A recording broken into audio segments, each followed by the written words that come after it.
বিসমিল্লাহির রহমানির রহিম। আসসালামু আলাইকুম ওয়া রাহমাতুল্লাহ। প্রিয় শিক্ষার্থীরা, জাতীয় বিশ্ববিদ্যালয়ের অনলাইন ক্লাসে সবাইকে স্বাগতম। করোনাকালীন শিক্ষা কার্যক্রম চলমান রাখার স্বার্থে জাতীয় বিশ্ববিদ্যালয়ের উদ্যোগে অনলাইন ক্লাসে সংযুক্ত হতে পেরে আমি আনন্দিত। সবাইকে স্বাস্থ্যবিধি মেনে চলার আহ্বান জানাচ্ছি। আমি মোহাম্মদ রুবায়াতি আফরোজ, প্রভাষক, রাষ্ট্রবিজ্ঞান বিভাগ, রাজশাহী কলেজ। আমি রাষ্ট্রবিজ্ঞান বিষয়ে পূর্ব এশিয়া সরকার ও রাজনীতি, চীন, জাপান ও দক্ষিণ কোরিয়া কোর্সের সমাজতন্ত্র বিকাশে এবং আধুনিক চীন প্রতিষ্ঠায় মাও সেতুংয়ের অবদান সম্পর্কে একটু আলোচনা করার চেষ্টা করব। প্রিয় শিক্ষার্থীরা, প্রথমে আমরা একটি ছবি দেখতে পাচ্ছি। তোমরা নিশ্চয়ই বুঝতে পেরেছো ছবিটা কার। হ্যাঁ, ছবিটি হচ্ছে মাও সেতুংয়ের, যাকে আধুনিক চীনের প্রতিকৃতি বলা হয়। মূলত চীনের বর্তমান যে অবস্থা, সামাজিক, রাজনৈতিক, অর্থনৈতিক, সাংস্কৃতিক বিভিন্ন দিক থেকে চীনের যে জয় জয়কার অবস্থা, তার পিছনে এই ব্যক্তিটিরই অবদান সর্বোচ্চ পর্যায়ে ছিল। এরপরে আমরা মাও সেতুং সম্পর্কে একটু জানার চেষ্টা করব। মাও সেতুং 1893 সালে চীনের হুনান প্রদেশের লিয়াংটান জেলার সাওসান গ্রামে জন্মগ্রহণ করেন। স্থানীয় প্রাইমারি স্কুলে তিনি প্রাথমিক বিদ্যালয় পাঠ শেষ করেন। 1911 সালে তিনি উচ্চ শিক্ষার্থে হুনানের রাজধানী চাংশায় গমন করেন। তখন সেখানে সান ইয়াতসেনের নেতৃত্বে মঞ্জু সম্রাটের বিরুদ্ধে জনগণের বিপ্লব চলছিল, যার উদ্দেশ্য ছিল রাজতন্ত্র উচ্ছেদ করে প্রজাতন্ত্র প্রতিষ্ঠা করা। এ বিপ্লবে মাও যোগ দেন। 1918 সালে মাও সেতুং পিকিং বিশ্ববিদ্যালয়ে গ্রন্থাগারে চাকরি লাভ করেন। এ সময় তিনি লি তা চাও এবং চেন তুং সিউ এর সংস্পর্শে আসেন। লি তা চাও এর জাতীয়তাবাদ এবং চেন তুং সিউ এর পাশ্চাত্যবাদের সমন্বয়ে মাও সেতুং এর প্রথম দিকের চিন্তাধারা গঠিত হয়। এরপরে আমরা মাও সেতুং এর ভূমিকা ও অবদান সম্পর্কে একটু আলোচনা করব। প্রথমেই লক্ষ্য করি, মাও সেতুং ছিলেন নিঃসন্দেহে গণচীনের এক অবিসংবাদিত নেতা। চীনকে সমাজতান্ত্রিক আদর্শে অনুপ্রাণিত করে এর রাজনৈতিক, সামাজিক, অর্থনৈতিক তথা সর্বস্তরে সমাজতন্ত্র প্রতিষ্ঠা করার পেছনে যার অবদান সর্বজন স্বীকৃত, তিনি হলেন মহান নেতা মাও সেতুং। যে চীন গোড়াতে সাম্রাজ্যবাদী শক্তি হিসাবে পরিচিতি লাভ করে, সে চীন ক্রমে জাতীয়তাবাদী, গণতান্ত্রিক এবং পরে মাওয়ের নেতৃত্বে সমাজতান্ত্রিক চীনে পরিণত হয়। এরপর রাশিয়াতে যখন 1911 সালে রুশ বিপ্লব সংঘটিত হয়, এর ঢেউ এসে চীনে আছড়ে পড়ে। রুশ বিপ্লব দ্বারা তাড়িত হয়ে জাতীয়তাবাদী চীন সমাজতান্ত্রিক ধ্যান ধারণার বিকাশ ঘটতে শুরু করে। প্রকৃতপক্ষে গণচীনে মাও সেতুং এর ভূমিকা ছিল বহুমুখী। নিচে সেগুলো আলোচনা করা হলো। প্রথমেই আমি লক্ষ্য করো, দার্শনিক হিসাবে মাও সেতুং। দার্শনিক হিসাবে মাও সেতুং এর কি অবদান ছিল সে সম্পর্কে আমরা একটু আলোচনা করব। দার্শনিক হিসেবে মাও সেতুং এর অবদান নিঃসন্দেহে অনস্বীকার্য। মাওকে যদি সনাতন চীনের পরিবেশ দার্শনিক হিসাবে অনেকে মূল্যায়ন করতে সচেষ্ট হয়েছেন, তবুও তাকে আধুনিক চীনের রাষ্ট্রচিন্তার প্রতীকৃত বললে অত্যুক্তি করা হবে না। তাকে ছাড়া আধুনিক চীনকে ভাবা যায় না। বেঞ্জামিন সুয়ার্জের ভাষায় বলতে গেলে, নো মাও নো কালচারাল রেভলিউশন। দর্শনের কথায় বলতে গেলে, অন কন্ট্রাডিকশন অন প্র্যাকটিস। নিঃসন্দেহে তার বড় মাপের দর্শন চিন্তার পরিচায়ক। চীনের সমাজতান্ত্রিক আদর্শ ও ভাবধারা যখন থেকেই আলোচিত হতে থাকে, ঠিক তখন থেকেই মাও সেতুং মার্ক্সবাদ ও লেনিনবাদের দর্শনে দীক্ষা নিতে শুরু করেন। শিক্ষিত জনগোষ্ঠী ছাড়াও সমাজের সুবিধা বঞ্চিত শ্রেণীগুলো মার্ক্সবাদ ও লেনিনবাদের দর্শন দ্বারা প্রভাবিত হতে থাকে। এরপরে আমরা লক্ষ্য করি মার্ক্সবাদী হিসাবে মাও সেতুং। মাও মার্ক্সবাদী কিনা এ প্রসঙ্গে যথেষ্ট জটিলতা বিদ্যমান। মার্ক্সবাদ কি কেবলই মার্ক্সীয় চিন্তার এক বিশেষ দিক? আবার কেউ কেউ মনে করেন মার্ক্সবাদ কি মার্ক্সীয় বিপ্লব তত্ত্ব বা বাস্তবতায় মার্ক্সের অবদান মাত্র? পাশ্চাত্য জগতে মাওয়ের ভক্তগণের কাছে মার্ক্সবাদ সত্য ও পুণ্যের, ট্রুথ অ্যান্ড ভার্চুর সমার্থক। কাজেই তাদের কাছে মাও ছিলেন প্রথমত একজন মার্ক্সবাদী, শেষত একজন মার্ক্সবাদী এবং সব সময়ের জন্য একজন মার্ক্সবাদী। অনেকে এমনও মনে করেন যে মাওবাদ তথা মাও এর চিন্তা ভাবনা প্রাচীন এবং আধুনিক, চৈনিক এবং পাশ্চাত্য প্রভাবের এক সমন্বিত রূপ, বই আর কিছুই নয়। আসলে মাও মার্ক্সবাদের ওপর ভিত্তি করেই এভাবে নিজস্ব মতবাদ মাওবাদ গড়ে তোলেন। তবে তিনি মার্ক্সবাদকে চীনের অবস্থা ও সংস্কৃতির সাথে খাপ খাইয়ে নেন। এইভাবে প্রায় অর্ধ শতাব্দী ধরে মাও সেতুং মার্ক্স, লেনিন এবং স্ট্যালিনের কাছ থেকে যা শিখেছে তা দিয়ে নিজের কর্মকাণ্ড পরিচালনা করতে অগ্রসর হন। মাও মূলত তার গৃহীত নীতিমালাকে মার্ক্সীয় দর্শনের আলোকে ব্যাখ্যা, বিশ্লেষণ ও বাস্তবায়ন করেন। তবে তিনি বরাবরই মার্ক্সীয় দর্শনে চীনের বাস্তবতার সাথে খাপ খাওয়াতে সচেষ্ট হন। এরপরে আমরা লক্ষ্য করি রাজনৈতিক নেতা হিসাবে মাও সেতুং। মাও সেতুং একদিকে যেমন একজন সুপ্রসিদ্ধ রাজনৈতিক দার্শনিক ছিলেন, অপরদিকে তিনি ছিলেন প্রথম সারির একজন রাজনৈতিক নেতাও। প্রকৃতপক্ষে রাজনৈতিক নেতা হিসাবে মাওয়ের আবির্ভাব ঘটে 1921 সালে কমিউনিস্ট পার্টির প্রতিষ্ঠার মাধ্যমে। উক্ত সালেই যখন জাপানের টোকিওতে পার্টির প্রথম কংগ্রেস মাত্র 12 জন সদস্যের উপস্থিতিতে অনুষ্ঠিত হয়, তখন তাতে মাও সেতুংয়ের উপস্থিতি ছিল বেশ লক্ষণীয়। প্রথম কংগ্রেস অধিবেশনের শেষে সমগ্র চীনে সমাজতন্ত্রের পক্ষে ব্যাপক প্রচারণা শুরু হয়, কিন্তু চিয়াং কাই-শেক এর শত অত্যাচার ও নিপীড়নের মুখেও সমাজতান্ত্রীরা তাদের কর্মকাণ্ড চালিয়ে যেতে থাকেন। তারা সারা দেশব্যাপী বিভিন্ন এলাকায় বেশ কিছু ঘাঁটি গড়ে তোলেন। এসব ঘাঁটি থেকে 1934 সালে চিয়াং কাই-শেক কর্তৃক বিতাড়িত হন, কিন্তু তাতে করে তাদের কর্মকাণ্ড উদ্দীপনা একটু হ্রাস পায়নি, বরং তারা আরো বেশি প্রতিবাদী হয়ে ওঠেন। প্রতিবাদের সর্বপ্রথম পদক্ষেপ হলো 1935 সালে মার্চ মাসে আয়োজিত ঐতিহাসিক লং মার্চ। প্রায় 8,000 কিলোমিটার পথ পাড়ি দেওয়ার পর এই লং মার্চ শেষ হয়। শুরুতে প্রায় 1 লক্ষ মানুষ এখানে অংশ নিলেও টিকে থাকে মাত্র কয়েক হাজার। বলা বাহুল্য, এই লং মার্চের মধ্য দিয়ে আবির্ভাব ঘটে নেতা হিসেবে মাও সেতুং এর। উক্ত সালেই কমিউনিস্ট পার্টির নির্বাচনে অনুষ্ঠিত হয় এবং মাও সেতুং তাতে বিজয়ী হন, কিন্তু তাতে রাশিয়ার প্রভাব বিস্তার ফলে 1938 সালের পূর্বে তিনি পার্টির চেয়ারম্যান পদে অধিষ্ঠিত হতে পারেননি। তখন থেকেই তিনি চীনের সমাজতন্ত্র প্রতিষ্ঠায় ব্রতী হন। এরপরে আমরা লক্ষ্য করি যে চীন জাপান গৃহযুদ্ধ, দ্বিতীয় বিশ্বযুদ্ধ এবং সংবিধান রচনায় মাও সেতুংয়ের ভূমিকা। অর্থাৎ চীন জাপান গৃহযুদ্ধ, দ্বিতীয় বিশ্বযুদ্ধ এবং সংবিধান রচনায় মাও সেতুংয়ের কিরূপ ভূমিকা ছিল।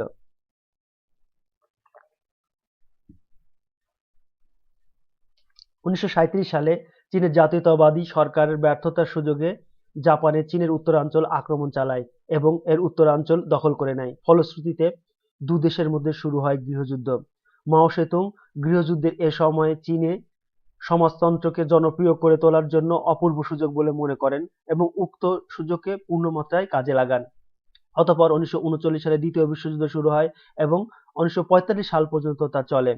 যুদ্ধ শেষে জাপান মার্কিন যুক্তরাষ্ট্রের নিকট আত্মসমর্পণ করলে চীন জাপান মুক্ত হয়। চীনের জাতীয়তাবাদী শক্তির পতন ঘটে এবং তারপর 1949 সালে মাও সেতুং চীনকে সমাজতান্ত্রিক রাষ্ট্র বলে ঘোষণা দেয়। 1949 সাল থেকে 1954 সাল পর্যন্ত ছিল কমিউনিস্টদের জন্য সুবর্ণকাল। মাও এর সময় সমগ্র চীনে প্রত্যন্ত অঞ্চলে ভ্রমণ করেন এবং কমিউনিজম প্রতিষ্ঠার উদ্যোগ গ্রহণ করেন। 1954 সালে সাধারণ নির্বাচনে অনুষ্ঠিত হয় এবং মাও সেতুং কিন্তু তখন প্রেসিডেন্ট নির্বাচিত হন। নির্বাচিত হওয়ার পর তিনি কমিউনিস্ট পার্টিকে একটি মাত্র দল হিসেবে স্বীকৃতি দেন এবং সংবিধান রচনা করেন। এরপরে আমরা লক্ষ্য করি অগ্রগতি, লম্ফ আন্দোলন ও মাও সেতুং। মাও সংবিধান রচনার পর চীনের সমাজতন্ত্রের প্রতিষ্ঠার আন্দোলনে ঝাঁপিয়ে পড়েন। রাষ্ট্রীয় পর্যায়ে সমাজতন্ত্রকে প্রতিষ্ঠা এবং সমাজতন্ত্রের ভিত্তিকে শক্তিশালী করার লক্ষ্যে মাও এক ব্যাপক অগ্রগতি আন্দোলনের সূচনা করেন। বলা বাহুল্য, এটি নিঃসন্দেহে তার রাজনৈতিক জীবনের একটি উল্লেখযোগ্য ঘটনা। এটি যতটা না ছিল রাজনৈতিক, তার চেয়ে বেশি ছিল সামাজিক ও অর্থনৈতিক আন্দোলন। এই আন্দোলনের মাধ্যমেই জাতীয় জীবনের বিভিন্ন ক্ষেত্রে বিভিন্ন যুগান্তকারী পদক্ষেপ গৃহীত হয়। এই পদক্ষেপগুলো হলো: 1. রাজনৈতিক সংগঠন। দীর্ঘ 28 বছর সংগ্রাম ও সাধনার পরে চীনে কমিউনিস্ট পার্টি সিসিপি নতুন চীন গড়ার প্রয়োজনীয় অভিজ্ঞতা, দূরদর্শিতা এবং আত্মবিশ্বাস অর্জন করতে সক্ষম হয়। মাও সেতুং চীনের নতুন সরকারকে সংজ্ঞায়িত করতে গিয়ে বলেন, এটি ছিল কমিউনিস্টের নেতৃত্বে একটি গণতান্ত্রিক কোয়ালিশন এবং পাশাপাশি তা ছিল প্রতিক্রিয়াশীল শ্রেণী ও জনগণের শত্রুদের বিরুদ্ধে পরিচালিত। এরপরে আমরা লক্ষ্য করি সামাজিক ক্ষেত্রে। চীনের সামাজিক ক্ষেত্রে সাধিত হয় এক ব্যাপক পরিবর্তন। আসলে অনেক দিন আগে থেকেই চীনের পূর্বপুরুষের প্রতি সম্মান প্রদর্শন, পরিবার গোত্র সংহতি, পিতামাতাকে মান্য করা ইত্যাদি সনাতনী ধ্যান ধারণের ক্ষয়প্রাপ্ত হচ্ছিল। মাওয়ের নেতৃত্বে এই প্রক্রিয়া আরো অধিক পরিমাণে ত্বরান্বিত হতে থাকে। উদাহরণস্বরূপ নারীদের সমতা, বিয়ে, তালাক এবং সম্পত্তির মালিকানা ক্ষেত্রে নারী পুরুষের বৈষম্য দূর করা, যা পুরানো পরিবারের ব্যবস্থাকে বিরাট আঘাত আনে। 1950 সালের শেষের দিকে কোরিয়া যুদ্ধের মাধ্যমে চীনের সকল সামাজিক শ্রেণীকে কমিউনিস্টের নেতৃত্বের অধীনে একত্রিত করা হয়। এরপরে অর্থনৈতিক পুনর্গঠন। চীনের কমিউনিস্ট পার্টির নেতৃত্বে সে দেশে এক ব্যাপক অর্থনৈতিক পুনর্গঠন কর্মসূচি গৃহীত হয়। বলা যায় কমিউনিস্ট পার্টির উত্তরাধিকার সূত্রে তিনটি অর্থনৈতিক সেক্টর লাভ করে।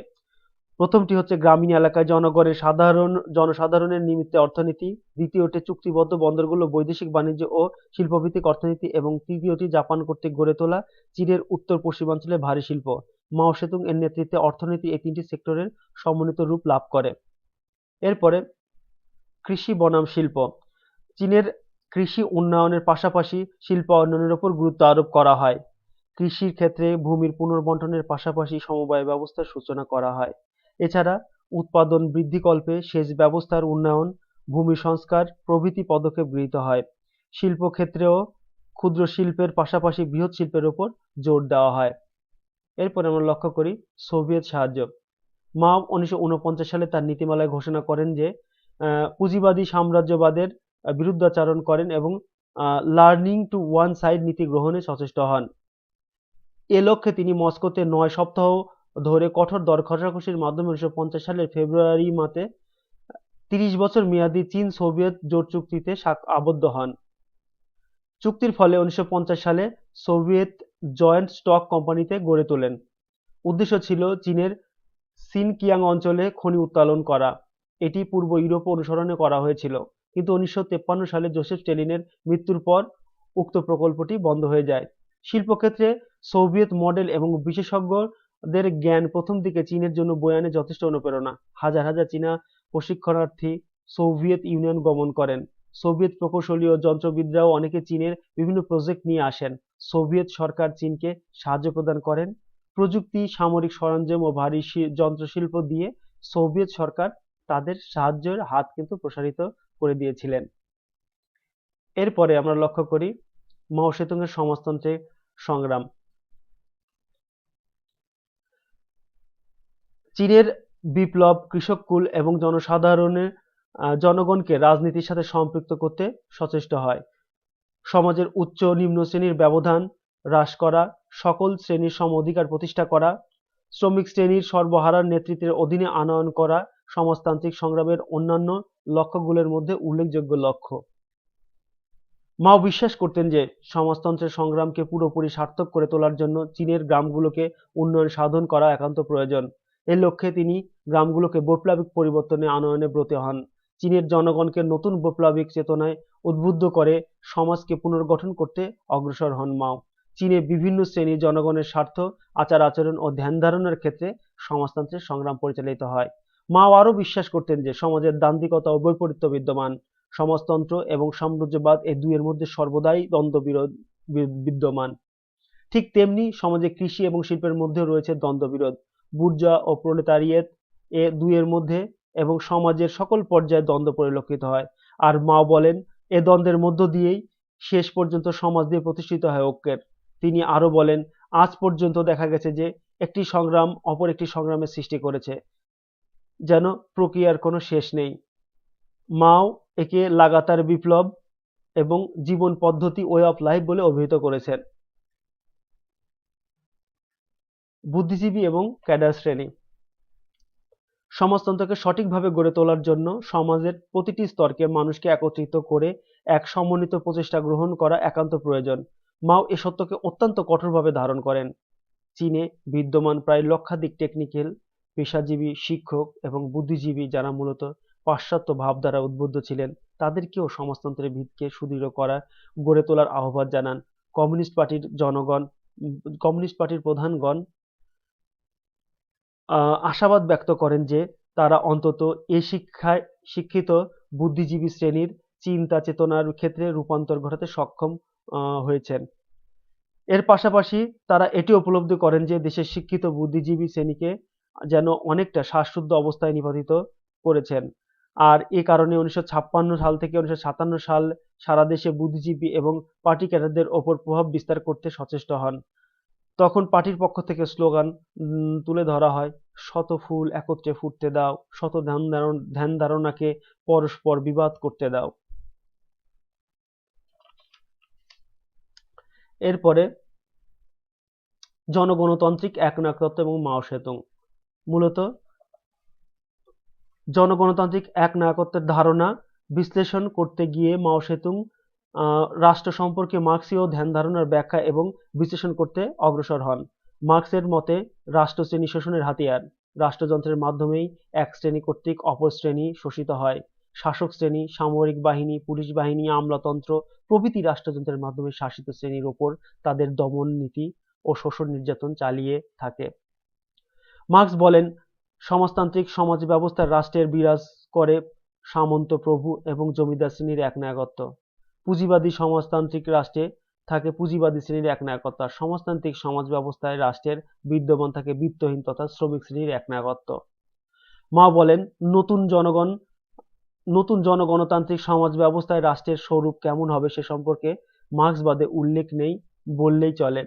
মাও তাই মার্ক্সবাদীদের বিশুদ্ধতা রক্ষা করে চীনের বাস্তব অবস্থার প্রেক্ষাপটে এক নতুন গণতান্ত্রিক রাষ্ট্র গড়ে তোলার ওপর জোর দেন, যা হবে প্রকান্তরে গণতান্ত্রিক একনায়কত্ব।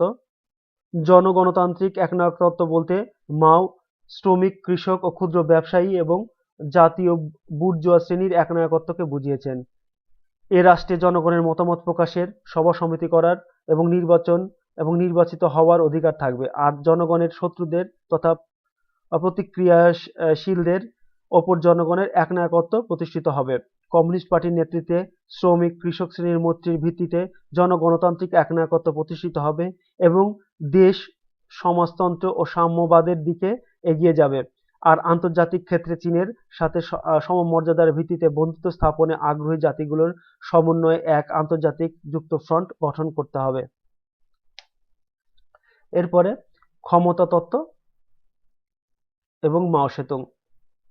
মাওয়ের চিন্তাধারায় জনগণতান্ত্রিক সমাজতন্ত্র বিত্তহীনদের একনায়কত্ব প্রতিষ্ঠার ক্ষেত্রে যে বল প্রয়োগের প্রয়োজনীয়তা একান্তভাবে কাম্য তা ক্ষমতা তত্ত্বের প্রতিভাত হয়ে ওঠে।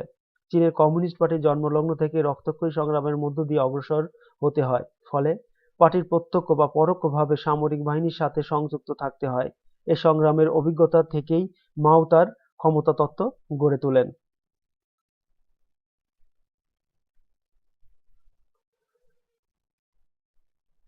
মাও মনে করেন ক্ষমতার উৎস হচ্ছে বন্দুকের নল। ক্ষমতা লাভের জন্য জনসমর্থনের প্রয়োজন, কিন্তু তা হচ্ছে গৌণ। তিনি জোর দিয়ে বলেন, রাজনৈতিক ক্ষমতা লাভের প্রধান উপায় হলো সশস্ত্র সংগ্রাম, আর এ সংগ্রাম পরিচালনার জন্য প্রয়োজন সুসংগঠিত বিত্তহীন রাজনৈতিক দল। এ দলটি হবে বৈপ্লবিক তত্ত্বে বিশ্বাসী। পার্টি হবে বন্দুকের নলের সঠিক পথে পরিচালনার হাতিয়ার। পার্টি বন্দুকের নির্দেশ দিবে, বন্দুককে কখনোই পার্টির ওপর স্থান দেওয়া যাবে না। সশস্ত্র বিপ্লবের জন্য মাওয়ের ক্ষমতা তত্ত্ব যথেষ্ট কার্যকর। উল্লেখিত আলোচনার মধ্য দিয়ে এটি স্পষ্ট হয়ে ওঠে যে গণপ্রজাতন্ত্রী চীন প্রতিষ্ঠার মধ্য দিয়ে যে কমিউনিস্ট বিপ্লব সংগঠিত হয় তাতে মাও সেতুংয়ের নেতৃত্বের অবদান অত্যন্ত গুরুত্বপূর্ণ, একথা বলাই বাহুল্য। প্রসঙ্গত উল্লেখযোগ্য যে 1949 সালে সমাজতন্ত্র প্রতিষ্ঠার পর থেকে চীনে যে কিছু সংখ্যক প্রতি বিপ্লবী শক্তি অবশিষ্ট থাকে তা দমন ও প্রতিহত করে সাম্যবাদের ভিতকে পাকাপোক্ত করার লক্ষ্যেই মাও সাংস্কৃতিক বিপ্লব করেন। 1949 সালের পর থেকে মাও তার সঠিক নেতৃত্বের মাধ্যমে দেশের অর্থনৈতিক, রাজনৈতিক, সাংস্কৃতিক ক্ষেত্রে ব্যাপক অবদান রাখেন। আর এ অবদানের পেছনে গুরুত্বপূর্ণ ভূমিকা পালন করে মার্ক্স ও লেনিনবাদের মতাদর্শ, যা দিয়ে মাও অত্যন্ত গভীরভাবে প্রভাবিত হয়েছিলেন। এ মতাদর্শের ভিত্তিতেই পুঁজিবাদী সমাজতন্ত্রের পরিবর্তে সাম্যবাদী সমাজ কায়েম করাই ছিল মাওবাদের মূল লক্ষ্য। এরপরে আমরা লক্ষ্য করি চীনের বিকাশ এবং মাও সেতুং। ঊনবিংশ শতাব্দীর শেষের দিকে এবং বিংশ শতাব্দীর শুরুতে চিন্তাধারার যে তিনটি প্রবণতা চীনকে রাজনৈতিক, সামাজিক ও সাংস্কৃতিক জীবনকে বিশেষভাবে নিয়ন্ত্রিত প্রভাবিত করে সেগুলো হলো চীনা ঐতিহ্যবাদ, উগ্র আধুনিকতাবাদ এবং পাশ্চাত্যবাদ এবং বিপ্লবী জাতীয়তাবাদ। মাওয়ের জীবন ও চিন্তাধারার উপযুক্ত সব কয়েকটি প্রবণতার দ্বারা কম বেশি প্রভাবিত হয়। মূলত মাও সেতুং ছিলেন চীনের জাতীয় ঐতিহ্যের অনুসারী।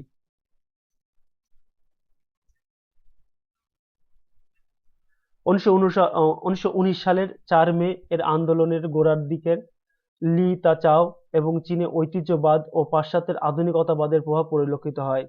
চেন মার্ক্সবাদের এবং লি লেনিনবাদের প্রতি অনুরক্ত হয়ে পড়েন। এদিকে চেন অপেক্ষায় লি এর সাথে মাওয়ের সম্পর্ক নিবিড় হওয়ায় মাওয়ের মধ্যে লেনিনবাদের প্রভাব বেশি পড়ে। ফলে বলশেভিক বিপ্লবের সাথে চীনা ঐতিহ্যের যে সংযোগ সাধিত হয় সেখান থেকে গড়ে ওঠে মাওয়ের বিপ্লবী জাতীয়তাবাদ।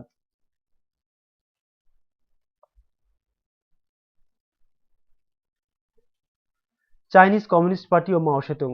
1921 সালে চীনে কমিউনিস্ট পার্টি প্রতিষ্ঠিত হওয়ার পরে মাওকে হুনান প্রদেশে কমিটির দায়িত্ব দেওয়া হয়। 1923 সালে সিসিপি এর 3 কংগ্রেসে কমিউনিস্ট ও কুওমিনতাং এর মধ্যে যে কোলাবোরেশন গঠিত হয় তা মাওয়ের রাজনৈতিক প্রজ্ঞার স্বাক্ষর বহন করে। 1927 সালে কুওমিনতাং এর সুবিধাবাদী নেতা চিয়াং কাই-শেক কমিউনিস্টদের ওপর হামলা করতে ফ্রন্ট ভেঙে যায়। ফলে মাও লাল ফৌজ বাহিনী গঠন করেন।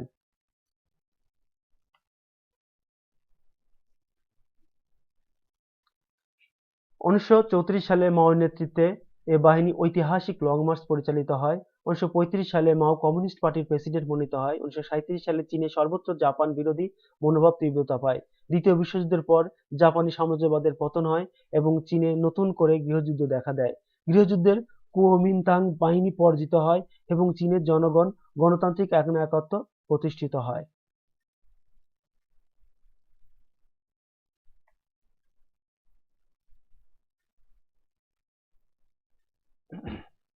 চীনের গণবিপ্লব এবং মাও সেতুং। চীন সমাজতান্ত্রিক যুগ থেকে সমাজতান্ত্রিক পর্যায়ে পৌঁছাতে বিপ্লবের পথ বেয়ে, অর্থাৎ স্পষ্টভাবে বলতে গেলে চীন সমাজতান্ত্রিক যুগ থেকে সমাজতান্ত্রিক পর্যায়ে পৌঁছেছে বিপ্লবের পথ বেয়ে। কমিউনিস্টদের নেতৃত্বেই প্রকৃত গণবিপ্লব সম্ভব হয়। গণবিপ্লবের নেতৃত্বের পুরোভাগে ছিলেন মাও সেতুং। মাও সেতুং চীনের গণবিপ্লবকে দুই ভাগে ভাগ করেছেন, একটা হচ্ছে গণতান্ত্রিক বিপ্লব আর একটা হচ্ছে সমাজতান্ত্রিক বিপ্লব।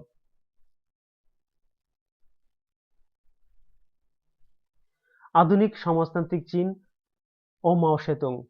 চীন প্রতিষ্ঠায় মাও সেতুং এর ভূমিকাকে আমরা দুটি পর্যায়ে ভাগ করতে পারি। একটা হচ্ছে প্রেসিডেন্ট পূর্ব মাও সেতুং এর কার্যাবলী এবং প্রেসিডেন্ট হবার পরে মাও সেতুং এর কার্যাবলী। প্রথমে আমরা আলোচনা করি প্রেসিডেন্ট পূর্ব মাও সেতুং এর কার্যাবলী, অর্থাৎ প্রেসিডেন্ট হবার পূর্বে তিনি কি কি কার্যাবলী পালন করেছিলেন সে সম্পর্কে একটু আলোচনা করি। প্রথমেই কৃষকদের বিপ্লবী শক্তিতে পরিণত করেন এবং গেরিলা যুদ্ধ তত্ত্ব প্রদান করেন। এরপরে 1927 সালে মাও পার্টির নেতৃত্বে থেকে সরে যান এবং দক্ষিণ পশ্চিম কিয়াংশি প্রদেশের সোভিয়েত রিপাবলিক ঘোষণা করেন। এরপরে 1934 সালে মাও সেতুং তার লাল ফৌজ বাহিনী নিয়ে উত্তর পশ্চিম চীনে 2 বছর ব্যাপী লং মার্চের নেতৃত্ব দেন। এরপরে 1936 সালে মাও সেতুং গ্রাম অঞ্চলে কৃষক, বুদ্ধিজীবী, ব্যবসায়ী ও ক্ষুদ্র বুর্জোয়াদের নিয়ে সম্মিলিত সরকার গঠনের কথা বলেন। 1947 সালে মাও সেতুং তার গ্রাম নিয়ে শহর ঘেরাও নীতি প্রয়োগ করতে উদ্যোগী হন। এরপরে 1949 সালে সিসিপি জাতীয়তাবাদী বিরোধীদের বিরুদ্ধে জয়ী হয়ে গণতান্ত্রিক চীনের প্রতিষ্ঠা এবং মাও সেতুং চীনের প্রেসিডেন্ট নির্বাচিত হন। আমরা এবার লক্ষ্য করি যে প্রেসিডেন্ট পরবর্তী মাও সেতুং এর কার্যাবলী, অর্থাৎ প্রেসিডেন্ট হবার পরে মাও সেতুং কি কি কার্যাবলী সম্পাদন করেছিলেন সে সম্পর্কে আমরা একটু আলোচনা করব। মাও সেতুং চীনের রাষ্ট্রপতি নির্বাচিত হওয়ার পর আধুনিক চীনের উত্তরণের জন্য যে পদক্ষেপগুলো গ্রহণ করেন সেগুলো হলো বৈদেশিক নীতি প্রণয়ন। 1949 সাল থেকে 1976 সাল পর্যন্ত চীনের ফরেন পলিসি প্রণয়ন করেন, তা ইনো সোভিয়েত ট্রিটি নামে পরিচিত। এই ট্রিটি ছিল চীনের পরবর্তী ফরেন পলিসি এর মাইলফলক। মাও সেতুং পররাষ্ট্রনীতির যে বিষয় প্রতিষ্ঠা করতে চেয়েছিলেন তা হলো 1. মার্ক্সবাদ ও লেনিনবাদ বিদেশে প্রচার। 2. চীনের দ্রুত অর্থনৈতিক বিকাশ সাধন। 3. বিশ্বে সমাজ বিশ্ব সমাজের অবিচ্ছেদ্য অংশ হিসেবে চীনের প্রতিষ্ঠা। 4. পঞ্চশীল নীতির ওপর গুরুত্ব আরোপ এবং 5. তৃতীয় বিশ্বের কমিউনিস্ট দেশগুলোর সহযোগিতা। এবার কালচারাল রেভলিউশন সম্পর্কে আমরা একটু আলোচনা করব। 1965 সালের পর থেকে মাও সেতুং ও লিন বিয়াও চীনের শাসন শক্তির কাঠামো ধারার পরিবর্তন সাধনে অগ্রসর হন। সংবিধানে আইনসভা, শাসন কর্তৃপক্ষ প্রভৃতি গঠনের কথা বলা হলেও তাদের কার্যক্রম সঠিকভাবে চলছিল না। সর্বক্ষেত্রেই আমলাতান্ত্রিক মনোভাব ও প্রভাব সুস্পষ্ট হয়ে উঠেছিল। মাও সেতুং ও লিন বিয়াও এই দিকটার প্রতি চীনের জনগণের দৃষ্টি আকর্ষণ করেন। লিন বিয়াও শ্রমিক শ্রেণীর নেতৃত্বে ধনিক শ্রেণী ও আমলাতন্ত্রের বিরুদ্ধে জিহাদ ঘোষণার আহ্বান জানান। রাষ্ট্র ব্যবস্থার ঊর্ধ্বস্তরের আমলাতান্ত্রিক মনোভাবের সম্পূর্ণ অবসান ঘটানোর দাবি জানানো হয়। চীনে এ সাংস্কৃতিক বিপ্লব শিক্ষা, সাহিত্য ও সংস্কৃতির ক্ষেত্রে এক অভূতপূর্ব পরিবর্তন সাধনের সূচনা করে। সর্বহারা সাহিত্য ও কৃষ্টি গড়ে তোলা এবং শোষণ থেকে মুক্তি ঘটাতে দেশবাসী সচেষ্ট হন। এরপরে প্রশাসনিক কাঠামো, অর্থাৎ মাও সেতুং যে প্রশাসনিক কাঠামো রচনা করেছিলেন সে সম্পর্কে একটু আলোচনা করব। মাও সেতুং চীনের প্রেসিডেন্ট নির্বাচিত হওয়ার পর 7 স্তর বিশিষ্ট প্রশাসনিক কাঠামো প্রতিষ্ঠা করেন। এই 7 স্তরগুলো হলো যেমন the NPC, the president and vice president, the state council,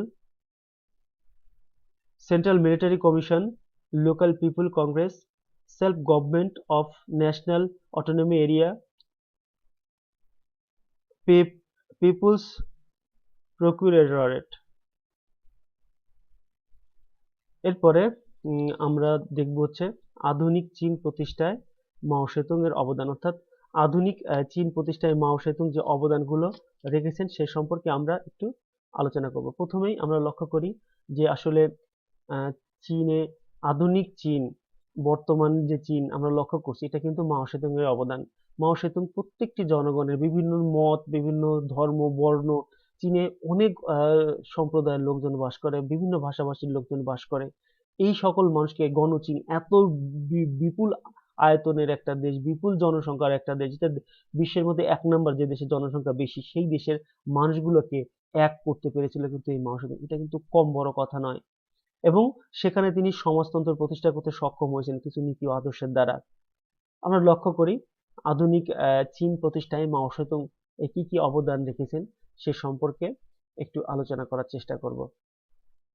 প্রথমে সমাজতন্ত্র রাষ্ট্র প্রতিষ্ঠা, অর্থাৎ মাও সেতুং প্রথম লক্ষ্য ছিল এবং উদ্দেশ্য ছিল তিনি রাষ্ট্র ব্যবস্থাকে সমাজতান্ত্রিকভাবে প্রতিষ্ঠিত করবেন এবং রাষ্ট্রযন্ত্রকে সমাজতান্ত্রিক রাষ্ট্র ব্যবস্থা হিসেবে গড়ে তুলবেন। সেই লক্ষ্যকে কিন্তু সামনে রেখে ধাপে ধাপে ধাপে ধাপে কিন্তু মাও সেতুং এগিয়ে গেছেন এবং সর্বোপরি কিন্তু প্রায় 27 বছর শাসন করেছেন তিনি। এই 27 বছর শাসনের ইতিহাসে মাও সেতুং কিন্তু সমাজতন্ত্র সুপ্রতিষ্ঠিত করে মৃত্যুবরণ করেছেন 1976 সালে। এরপরে আমরা লক্ষ্য করি সমাজতান্ত্রিক সংবিধান প্রণয়ন, অর্থাৎ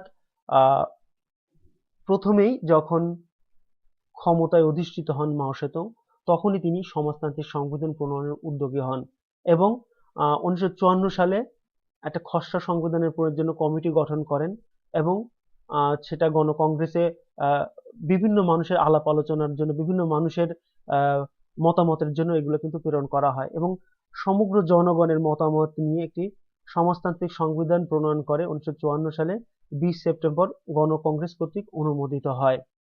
এরপরে আমরা লক্ষ্য করি মাঞ্চু বিরোধী আন্দোলন। মাও সেতুং ছাত্র থাকা অবস্থায় এই আন্দোলনে জড়িয়ে পড়েন। মাঞ্চু সম্রাট ছিলেন পুঁজিবাদী রাষ্ট্র গড়ার চিন্তার বিভোর। মাও এই আন্দোলনে অংশগ্রহণ করেন এবং জাতীয়তাবাদী শাসক মাঞ্চু সম্রাটের হাত থেকে চীনকে রক্ষা করে প্রজাতন্ত্র প্রতিষ্ঠা করেন।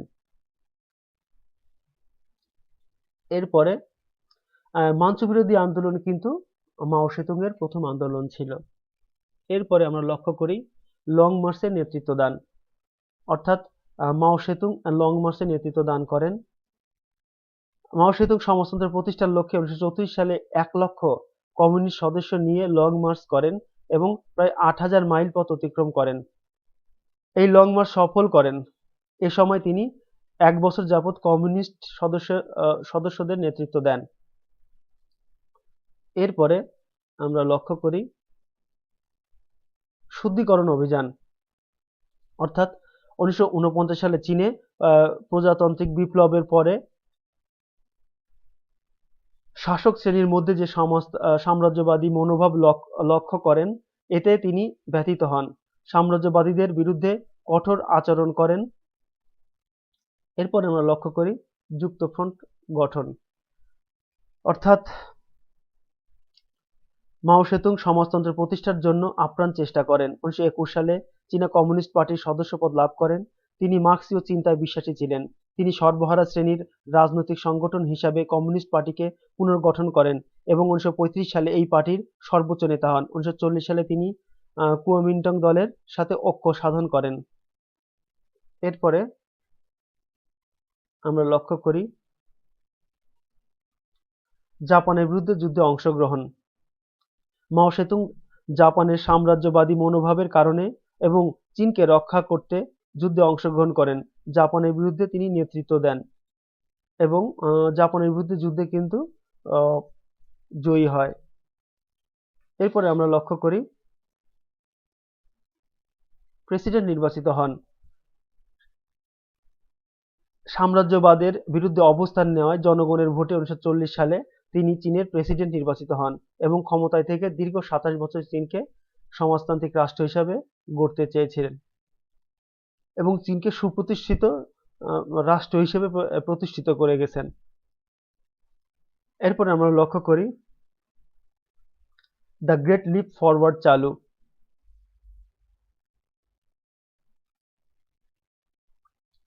মাও সেতুং 1958 সালে সমাজতন্ত্র প্রতিষ্ঠার লক্ষ্যে দ্য গ্রেট লিপ ফরওয়ার্ড নীতি চালু করেন। এ নীতি চীনের রাজনৈতিক, অর্থনৈতিক, সামাজিক ও সাংস্কৃতিক ক্ষেত্রে সমাজতান্ত্রিক চর্চার সূচনা করেছিল।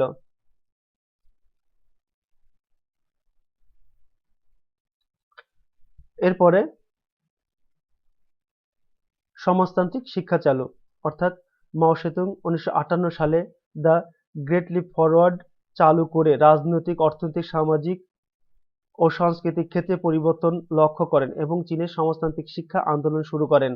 চীনের সমাজতান্ত্রিক ভিত্তি শক্তিশালী হয়, অর্থাৎ সমাজতান্ত্রিক শিক্ষা চালু করার জন্য মাও সেতুং আপ্রাণ চেষ্টা করেন। কিভাবে সমাজতান্ত্রিক শিক্ষা পুরা দেশের মধ্যে, পুরা জনগণের মধ্যে বিভিন্ন বুদ্ধিজীবী মহলে ছড়িয়ে দেওয়া যায়, বিভিন্ন ক্ষেত্রে প্রয়োগ করা যায়, এই সকল দিক বিবেচনা করে মাও সেতুং কিন্তু এই সমাজতান্ত্রিক শিক্ষা চালুর ব্যবস্থা করেছিল। এরপর আমরা লক্ষ্য করি সাংস্কৃতিক বিপ্লব, অর্থাৎ পুঁজিবাদের প্রভাব দূর করে সমাজতন্ত্র প্রতিষ্ঠার জন্য 1964 সালে সমাজতান্ত্রিক বিপ্লবের ডাক দেন এবং এই বিপ্লবের ফলে কিন্তু গণপ্রজাতন্ত্রী চীনে সাংস্কৃতিক বিপ্লব, অর্থাৎ সাংস্কৃতিকভাবে মানুষকে বিভিন্ন ক্ষেত্রে পরিবর্তনের জন্য কিন্তু মাও সেতুং সাংস্কৃতিক বিপ্লবের ডাক দেন। তিনি উপলব্ধি করতে পেরেছিলেন যে সাংস্কৃতিক বিপ্লব ছাড়া কিন্তু চীনের জনগণকে ঐক্যবদ্ধ রাখা বা একই প্ল্যাটফর্মে রাখা সম্ভবপর নয়। তাই মাও সেতুং এই সাংস্কৃতিক বিপ্লবের মাধ্যমে চীনের জনগণকে ঐক্যবদ্ধ করেন এবং একই পতাকার তলে আবদ্ধ করতে সক্ষম হন। এরপরে আমরা লক্ষ্য করি দ্বন্দ্ব তত্ত্ব। মাও সেতুং তার দ্বন্দ্ব তত্ত্বে সমাজতান্ত্রিক রাষ্ট্র প্রতিষ্ঠায় শ্রমিক শ্রেণীর সাথে বুর্জোয়া শ্রেণীর দ্বন্দ্ব অনিবার্য বলে ব্যাখ্যা করেছেন। তিনি বলেন যে শ্রমিক ও বুর্জোয়া শ্রেণীর মধ্যে যে দ্বন্দ্ব হবে তা হলো বৈরী দ্বন্দ্ব এবং রাষ্ট্রীয় মালিকানা ও যৌথ মালিকানার দ্বন্দ্ব হলো অবৈরী দ্বন্দ্ব। এরপরে লাল ফৌজ গঠন। মাও সেতুং পুঁজিবাদী ও সাম্রাজ্যবাদীদের হাত থেকে চীনকে রক্ষা করার জন্য লাল ফৌজ গঠন করেছিলেন। তিনি চীনের আধিপত্য প্রতিষ্ঠায় শ্রমিক শ্রেণীর সহায়তায় সামরিক বাহিনী গঠন করেন।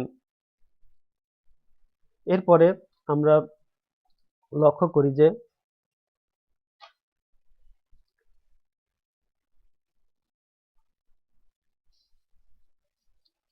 প্রিয় শিক্ষার্থীরা, তোমরা লক্ষ্য করো যে চীনের নেতৃবৃন্দ ও জনগণ মাও সেতুং শাসনকালে যেভাবে অবলোকন ও মূল্যায়ন করেছে সে সম্পর্কে দুটো ভিন্ন মতামত লক্ষণীয়।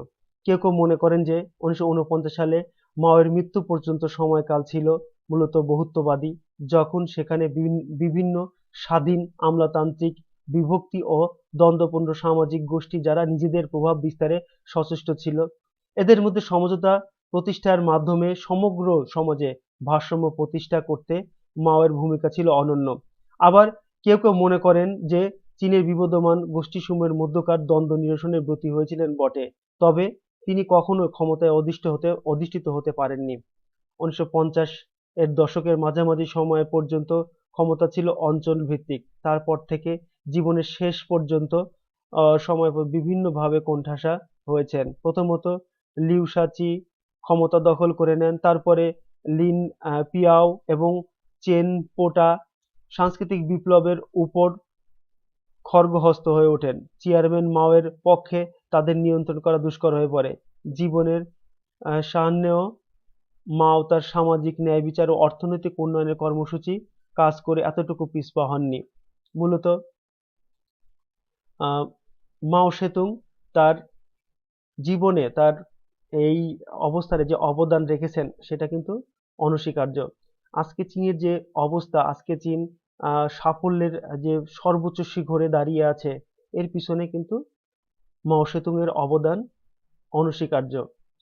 প্রিয় শিক্ষার্থীরা, তোমাদেরকে কিছু কথা না বললে নয়, অ্যাট এ গ্লান্স কিছু বিষয় আছে যে বিষয়গুলো জানা খুবই জরুরি, যে বিষয়গুলো বোঝা খুবই জরুরি।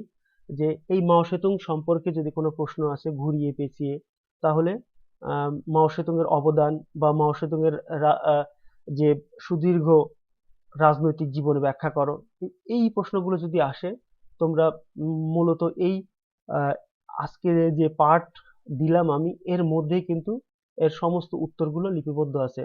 মূলত মাও সেতুং তার রাষ্ট্রজীবন থেকে তার প্রথম জীবন থেকে, ছাত্র জীবন থেকে শুরু করে তার সংগ্রামী জীবন, তিনি সমাজতন্ত্র প্রতিষ্ঠার ক্ষেত্রে যে সংগ্রাম করেছেন এবং মার্ক্সবাদ ও লেনিনবাদের দর্শন, মার্ক্সীয় দর্শন অনুসরণ করে তিনি তার দেশের জনগণের সাথে তাদের সমাজতন্ত্র তার দেশে খাপ খাওয়ানোর চেষ্টা করেছেন এবং পরবর্তীতে চীনে সমাজতন্ত্র খাপ খাইয়ে এবং একটি আধুনিক সভ্য চীন, উন্নত চীন, অর্থনৈতিক দিক থেকে সমৃদ্ধশীল, সাংস্কৃতিক দিক থেকে উন্নত চীন গঠনের ব্যাপারে কিন্তু এক গুরুত্বপূর্ণ ভূমিকা পালন করেছে। তোমরা আরো লক্ষ্য করো যে মাও সেতুং চেয়েছেন যে চীনে শিল্প বিপ্লবকে আরো ত্বরান্বিত করার জন্য। চীনের যে ছোট ছোট প্রত্যেকটা গ্রামে মাও সেতুং কিন্তু তার যে ছোট ছোট ক্ষুদ্র শিল্প, এগুলো ছড়িয়ে দেওয়ার কথা বলেছিলেন। আজকে আমরা দেখতে পাচ্ছি যে চীনের প্রত্যেকটা অঞ্চলে যে আমরা লক্ষ্য করি, আমরা অতীতকালে দেখেছি যে যে একটা বিভিন্ন জাল বোনানোর, আমাদের দেশে জাল বোনানোর কিংবা মাছ ধরার যে বাসনপত্র আছে ওগুলো ধরার জন্য বিভিন্ন পাড়া আছে। চীনের ও এই বিভিন্ন ইলেকট্রনিক যন্ত্রপাতি থেকে শুরু করে বিভিন্ন ধরনের পণ্য, এই সকল জিনিসপত্র করার জন্য আলাদা জোন আছে বা ওইরকম পল্লী তারা তৈরি করেছে। যেমন একটা টেলিফোন তৈরি করার জন্য একটা মোবাইল ফোন, টেলিভিশন, ফ্রিজ, এমন কিছু নেই যে তারা তৈরি করতে পারে না বা তৈরি করে নেই। ইভেন তোমরা লক্ষ্য করো যে চিকিৎসা থেকে শুরু করে কৃষিজ বিভিন্ন যন্ত্রপাতি কিন্তু তারা তৈরি করছে। আজকে এই সকল কিছু কিন্তু মাও সেতুং এর নেতৃত্বের কারণে হয়েছে। কারণ মাও সেতুং যদি জনগণকে ঐক্যবদ্ধ না করতো, জনগণকে একই পতাকা তলে, একই ছাতার তলে নিয়ে আসতে না পারতো, তাহলে কিন্তু গণপ্রজাতন্ত্রী চীনের এই সাফল্যের অবস্থা কিন্তু আজ হতো না। তো প্রিয় ছাত্রছাত্রীরা, যেটা সবচেয়ে বেশি গুরুত্বপূর্ণ, একটা সুযোগ্য নেতৃত্ব যে কোনো দেশের জন্য, যে গণতন্ত্র থাকুক, একনায়কতন্ত্র থাকুক, সমাজতন্ত্র থাকুক, যাই থাকুক, সঠিক ও ন্যায়ের ভিত্তিতে যদি শাসন কার্য পরিচালনা করে, জনগণের কল্যাণের স্বার্থে যদি শাসন কার্য পরিচালনা করে, তাহলে সেই দেশে উন্নয়ন অবশ্যম্ভাবী। আমরা লক্ষ্য করেছি যে বিভিন্ন একনায়কতান্ত্রিক দেশে অনেক উন্নত, কিন্তু সেই যদি জনগণের ওপর যদি সেই রকম পৈশাচিক নির্যাতন বা নিপীড়ন চালানো হয়, তাহলে কিন্তু সেই শাসক বেশি দিন টিকতে পারে নাই। আমরা লক্ষ্য করেছি যে মাও সেতুং কিন্তু তার জনগণকে বা নারীদেরকে বা পিছিয়ে পড়া বিভিন্ন জাতি ধর্ম বর্ণ গোষ্ঠীকে কিন্তু খুব গুরুত্ব সহকারে বিবেচনা করেছেন, এবং তাদেরকে সাহায্য সহযোগিতার জন্য কিন্তু আহ, ঝাঁপিয়ে পড়েছেন। আম, নারীদেরকে আহ, বিভিন্ন ক্ষেত্রে কিন্তু মাও সেতুং অগ্রাধিকার দিয়েছেন। তো এই সকল বিষয় তোমরা বুঝে শুনে যদি পড়ো, তাহলে খাতাতে অবশ্যই সুন্দরভাবে লিখতে পারবা। তো আজকে মূলত এই ছিল ক্লাস। সবাই ভালো থেকো, সুস্থ থেকো। সবাইকে শুভেচ্ছা জানিয়ে আজকে আমি আমার ক্লাস এখানেই শেষ করছি। খোদা হাফেজ। সবাই ভালো থেকো।